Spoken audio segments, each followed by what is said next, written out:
નમસ્કાર દર્શક મિત્રો, બીએન ન્યૂઝ ગુજરાતીમાં આપ સૌનું હાર્દિક સ્વાગત છે। આવો જોઈએ આજના મુખ્ય સમાચાર।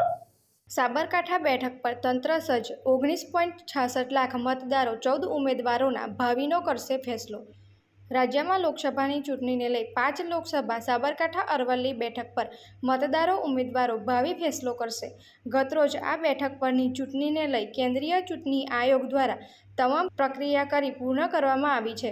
પ્રાપ્ત માહિતી મુજબ રાજ્યની 5 લોકસભાની ચૂંટણીમાં આ વખતે 14 જેટલા ઉમેદવારો ચૂંટણીમાં પોતાની ઉમેદવારી નોંધાવી ચૂંટણી જંગમાં ઉતર્યા છે, જેમાં જિલ્લા કલેક્ટર અને ચૂંટણી અધિકારી નેમેશ દવેની આગેવાની હેઠળ તમામ મતદાન કેન્દ્રો પર સરકારી કર્મચારીઓ અને સુરક્ષાને લઈ પોલીસ બંદોબસ્ત ગોઠવી દેવામાં આવ્યો છે।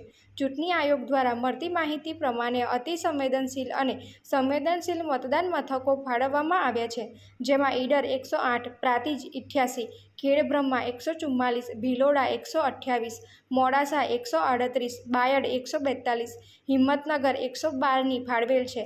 આ તમામ મતદાન કેન્દ્રો પર ચૂંટણીમાં સરકારી કર્મચારીઓ 15,000 જેટલા અને મતદાન મથકો પર કોઈપણ અનબનાવ ન બને એ માટે રાજ્યના ગૃહ વિભાગ દ્વારા જિલ્લામાં હથિયારધારી અને બિનહથિયારધારી પોલીસ, હોમગાર્ડ, જીઆરડી સહિતના 5,000 જેટલા જવાનોને સુરક્ષા માટે તમામ મતદાર કેન્દ્રો પર તૈનાત કરવામાં આવ્યા છે। આ તમામ ચૂંટણીમાં રોકાયેલા કર્મચારીઓને આજે સવારથી તમામ મતદાન કેન્દ્રો પર સવાર 7 કલાકેથી ઈડર શહેરના આર્ટ્સ એન્ડ કોમર્સ કોલેજથી રવાના કરવામાં આવ્યા છે। આ રવાના કરનાર કર્મચારીઓ આજે સાંજ સુધીમાં પોતાના ફાળવેલ મતદાન કેન્દ્રો પર પહોંચી જશે અને ગત રોજ સવારે નિયત સમય પ્રમાણે ચૂંટણીની કામગીરી શરૂ કરશે।